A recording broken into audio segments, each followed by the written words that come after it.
বান্ধৱীসকল বা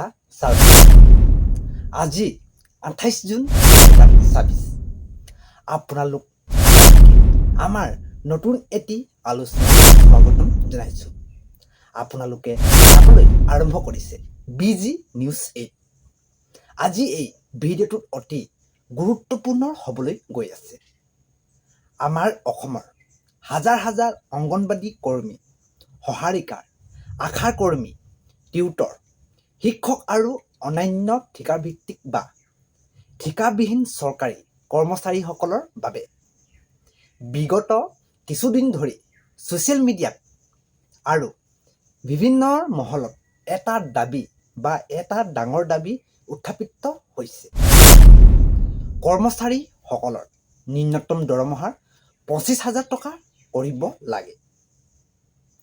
এই সন্দৰ্ভত আমাৰ মাননীয় মুখ্যমন্ত্ৰী ডক্টৰ হিমন্ত বিশ্ব শৰ্মা ডাঙৰীয়া আৰু বিত্তমন্ত্ৰী অজন্তা নেওগ ডাঙৰীয়াৰ তৰফৰ পৰা কি নতুন চৰকাৰী আপডেট আহিছে, চৰকাৰী মহলত কি আলোচনা চলিছে, আজি এই ভিডিঅ'ত আমি কোনো উৰা বাতৰি নকৈ একেবাৰে অফিচিয়েল আৰু সঁচা তথ্যসমূহ আপোনালোকৰ আগত বা আপোনালোকৰ সন্মুখত দাঙি ধৰিম। গতিকে ভিডিঅ'টো আপোনালোকে অলপো স্কিপ নকৰি প্ৰথমৰ পৰা শেষলৈকে চাওক, তেতিয়াহে আপোনালোকে বুজি পাব।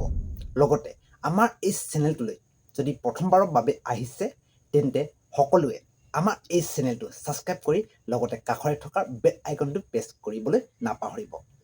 প্ৰথমে আহোঁ, এই 25,000 টকাৰ দৰমহাৰ দাবীটো আচলতে কি? আপোনালোকে জানেই যে বৰ্তমানৰ বজাৰ দৰ আৰু মূল্যবৃদ্ধি অংগনবাদী কৰ্মী আৰু আশা কৰ্মী আৰু টিউটৰসকলে যি সামান্য মাননি বা দৰমহা পায়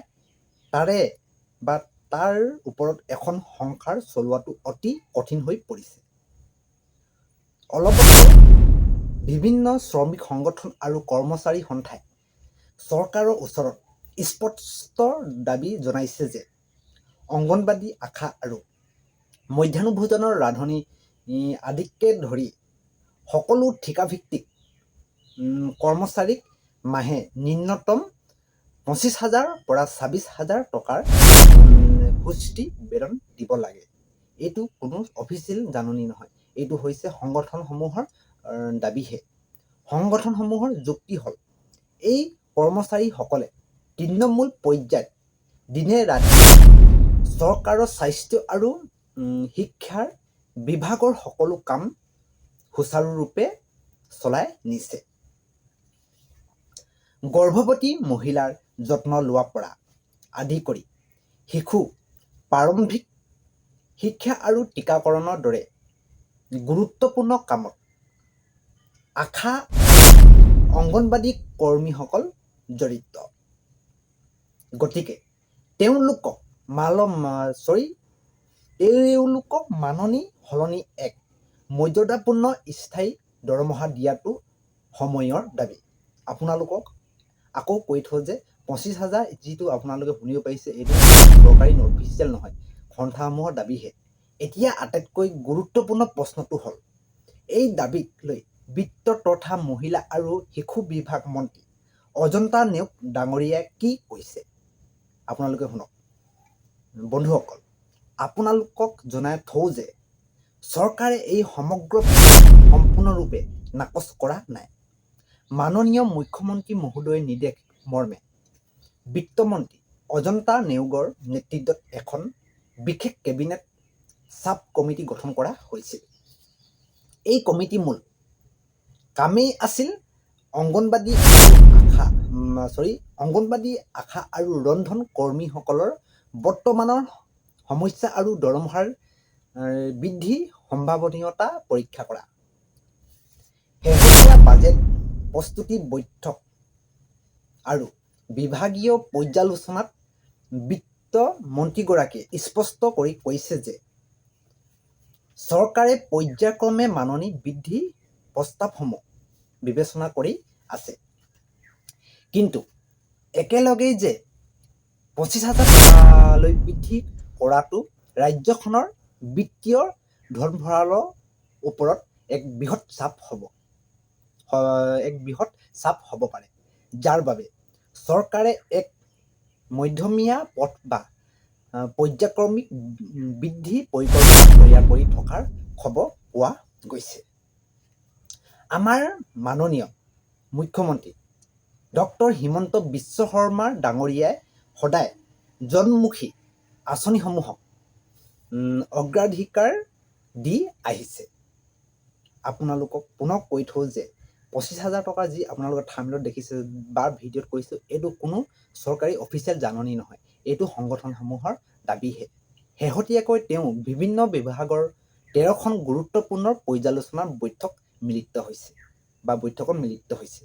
যদি আমি পূৰ্ব চৰকাৰী সিদ্ধান্তসমূহ চাওঁ, তেন্তে দেখা পাম যে চৰকাৰে ইতিমধ্যে অংগনবাদী কৰ্মীসকলৰ মানসিক বৃদ্ধিৰ বাবে ৰাজ্যিক ইনচেণ্টিভ বা অতিৰিক্ত ধন অনুমোদন কৰিছে, যাৰ ফলত তেওঁলোকৰ পুঁজি বৃদ্ধি পাইছে। একেদৰে আশা কৰ্মী আৰু ছুপাৰভাইজাৰসকলৰ বাবেও মাননি সংশোধন কৰা হৈছিল। ইয়াৰ উপৰিও মুখ্যমন্ত্ৰী মহোদয়ে অৱসৰকালীন এককালীন সাহায্যৰ বা আৰ্থিক অনুদান যেনে 2 লাখ, 3 লাখ আৰু 4 লাখ টকালৈকে সাহায্য প্ৰদানৰ ব্যৱস্থা কাৰ্যকৰী কৰিছে। টিউটৰ আৰু শিক্ষকসকলৰ প্ৰাদেশিকৰণ আৰু পদ নিয়মীয়াকৰণ লৈও চৰকাৰে PMS পৰ্টেলৰ জৰিয়তে তথ্য সংগ্ৰহ কৰি কাম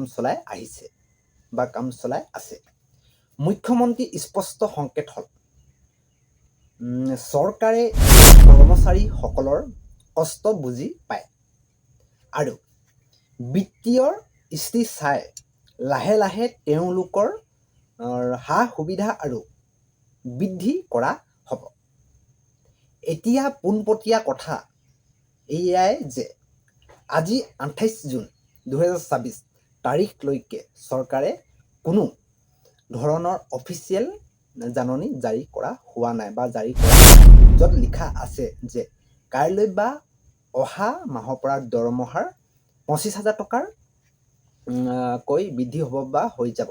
গতিকে আপোনালোকে এনেকুৱা ভুৱা খবৰসমূহ একেবাৰে বিশ্বাস নকৰিব, যিহেতু এই 25,000 টকাৰ দাবীহে সংগঠনসমূহে দাবীহে কৰিছে, চৰকাৰে কোনো অফিচিয়েল জাননী জাৰি কৰা নাই।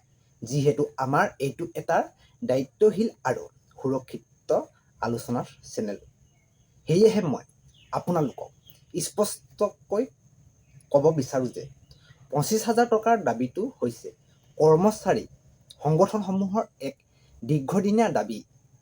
চৰকাৰে অনাগত কেবিনেট বৈঠক বা পৰৱৰ্তী বাজেটত এই সন্দৰ্ভত কিবা নতুন ডাঙৰ ঘোষণা কৰাৰ পূৰ্ণ সম্ভাৱনা থাকিব পাৰে, যিহেতু বিত্ত মন্ত্ৰী আৰু মুখ্যমন্ত্ৰী দুয়োগৰাকীয়ে ইতিবাচক সঁহাৰি জনাইছে। গতিকে আমি আশা কৰিব পাৰোঁ যে 25,000 নহ'লেও বৰ্তমানৰ মাননিতকৈও এটা মৰ্যাদাপূৰ্ণ পৰিমাণ অতি সোনকালেই বৃদ্ধি পাব পাৰে। শেষত মই এয়াই ক'ম, আমাৰ অংগনবাদী বা আশাৰ কৰ্মী, শিক্ষক সমাজ হৈছে অসমৰ মেৰুদণ্ড। তেওঁলোকৰ এই দাবী সম্পূৰ্ণ যুক্তিপূৰ্ণ। চৰকাৰৰ তৰফৰ পৰা যেতিয়াই কোনো অফিচিয়েল নটিফিকেশ্যন জাৰি কৰা হ'ব বা কেবিনেট সিদ্ধান্ত বা জাননী প্ৰকাশ পাব, মই আপোনালোকক আমাৰ এই BG News 8 চেনেলৰ যোগেদি সৰ্বপ্ৰথমে জনাই দিম।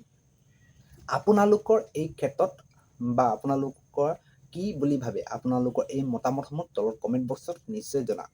এই দৰমহাৰ 25,000 টকা হ'ব লাগেনে নে নালাগে, সেই ক্ষেত্ৰত আপোনালোকে তলত কমেণ্ট বক্সত নিশ্চয় জনাব। চৰকাৰে কিমান সোনকালে এই সিদ্ধান্ত ল'ব লাগে বুলি আপোনালোকে ভাবে, তলত আকৌ কৈছোঁ, তলত কমেণ্ট বক্সত আপোনালোকে নিশ্চয় জনাব। আৰু লগতে আপোনালোকে আমাৰ এই চেনেলটো প্ৰথমবাৰৰ বাবে যদি ভিজিট কৰিছে তেন্তে সকলোৱে আমাৰ এই চেনেলটো ছাবস্ক্ৰাইব কৰি লগতে কাষত থকা বেল প্ৰেছ কৰি আমাৰ এই ভিডিঅ'টো আন এজন কৰ্মচাৰীলৈ শ্বেয়াৰ কৰি দিয়ক। আজিলৈ ইমানেই।